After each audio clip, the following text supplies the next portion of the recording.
In October of 1746, the French Admiral Duc d'Anville planned to sail his fleet from Nova Scotia to Boston with the threat to burn the city to the ground. This is some 30 years before the War of Independence, when the French were our enemy and we had the French and Indian War and all of the conflict that was going on. Hundreds of Bostonians turned out to the local churches and halls and began to pray. This is out of that book you got me, brother. It's an awesome story. What happened next is a matter of fact in history. The pastor of Old South Church, the Reverend Thomas Prince, who was a powerful force in the Great Awakening and a personal friend of George Whitefield, climbed into the high pulpit to pray. See, back those days, you had a lower pulpit where you led songs and little whatever. But then when you got ready for serious business, you climbed up into. See, I wouldn't have worked good back then because I have a hard time standing in one place when I'm preaching. But they climb way up into this thing. I preached for the Methodists one time, and they had that. And you climbed way up into this thing. I got about a third way through my sermon. I said, folks, would it be all right if I come down there and join you? I'm just not used to that. They said, come on. I preached, the Lord blessed. And I don't normally do this, but I'm not normally in this flavor of church. They were a little more, not throwing rocks, and just a little more prim and proper. I turned to the pastor and said, would it be all right if we give an altar call? He said, please do. He said, I've been trying to come forward for 20 years. I gave an altar call, and I promise you before God, just about everything in the church came forward. A lot of people just need to be introduced to the truth and why they really, really, really need Jesus. This man told me, he said, I preached the first 20 years of my ministry and didn't even know I was saved. He said, then when I got saved and filled with the baptism of the Holy Spirit, he said, now they want to kick me out. That's messed up. As long as the blind's leading the blind, everybody's happy. But when somebody gets woke,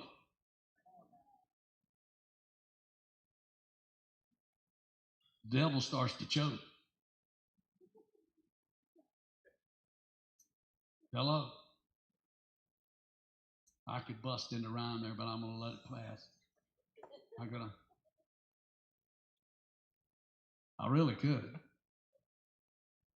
You see, when you...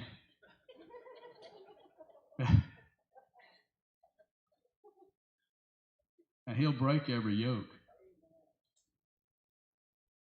When you get woke and the devil starts to choke. Come on, somebody. Not only is it no joke, you can throw some fire and get stoked. Let me move on before I lose my... Thank you very much. He began to pray. It was a beautiful day. Balmy, sunny. Somebody get ready to shout in this place. In fact, I want to make sure your shouter's not broke. So on the count of three, I want you to at least go, woo-hoo, okay? 1, 2, 3. Woo! Hey, okay. Wow. That's better than I thought. Are you ready? Because there's a place for this. Hundreds of Bostonians turned out to the local churches and halls to pray. As he began his prayer, it was a beautiful, balmy day, but as he prayed, deliver us from our enemy, O Lord. Send thy tempest, Lord, upon the waters to the east. Scatter the ships of our tormentors and drive them thence. Suddenly a powerful gust of wind struck the church. Shutters began banging against the sides of the church, and the bell began to ring in the belfry, and there was nobody pulling the rope. Come on, somebody. Out to the east, a hurricane force struck the French fleet, and 8,000 troops went to their watery grave, and Duc d'Anville either had a stroke or committed suicide, and God delivered his people. Somebody praise him in this place. There's a power in prayer.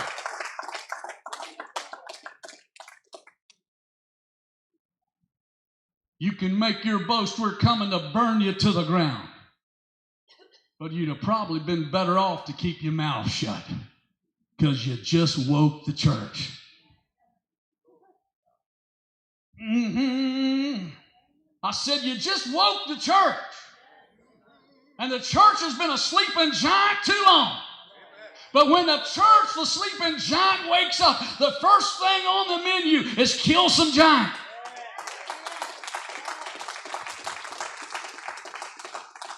The giant of doubt and unbelief and depression, and the giant of all the hurts and things you've gone through.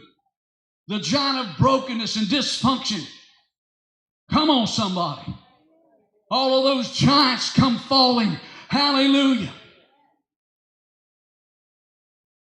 When I open up my mouth, miracles start breaking out. When I lift my voice and shout, every wall comes crashing down. Hallelujah. I said, he's my champion. I wish I could get a half a dozen people to agree with me. I think we could start a revival. I said, he's my champion. He's my champion. He's my banker when I'm broke, my doctor when I'm sick. He's my way maker when there is no way. He's the fourth man in the fire. He's my lockjaw in lion's den. He's my way maker and my water walker. He's the living Son of God, the Savior of my soul and my soon coming King. Somebody give him praise in this place. Somebody give him praise. Woo! Jesus.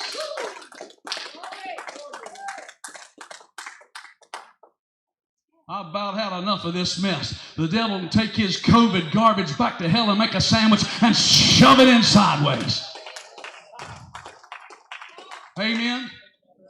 Let the redeemed of the Lord say so. Let's believe of God for a revival of healing, a revival of deliverance.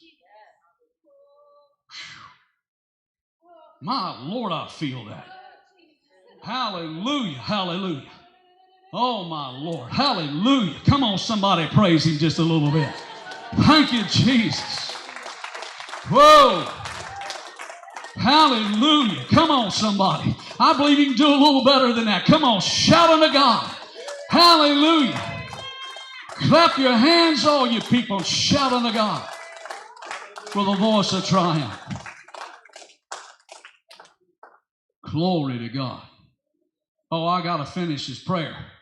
He continued to pray, sink their proud frigates beneath the power of thy winds. Suddenly the bell in the church belfry began to chime from the force of the winds. He lifted his voice and began to shout, we hear thy voice, O Lord. Thy breath is upon the waters to the east, even unto the deep. Thy bell tolls for the death of our enemies. Overcome by emotion, he paused as tears coursed down his cheeks and ended his prayer saying, thine be the glory, Lord. Amen and amen. Meanwhile, back in Boston, the governor set aside a day of Thanksgiving, and there was no end to the joyful refrain, if God be for us, who can be against us? All right, I'm coming in for a conclusion. Here it is. I want you to hear this. Some 30 years later, they who had once been our enemies became our allies. And this time a storm steered them in place off the coast of Yorktown to keep Cornwallis from retreating and ending the war for independence with the help of a French fleet that had been blown off course trying to harbor in Philadelphia. A blast from God's nostrils sent them to Yorktown to block the escape of Cornwallis and give us the victory. He can turn your enemies and make them your allies. And he can drown your enemies until they become friends. Jesus. I feel like running. Hallelujah. You might have to come pick me up. I'm not sure I can make the round trip, but I feel like. One old boy said, I'll run ahead to save time. You can pick me up in the car when you. If I have to explain that, it loses all of it. Let me move on here. Jesus. Awake thou that sleepest, and Christ shall give thee life.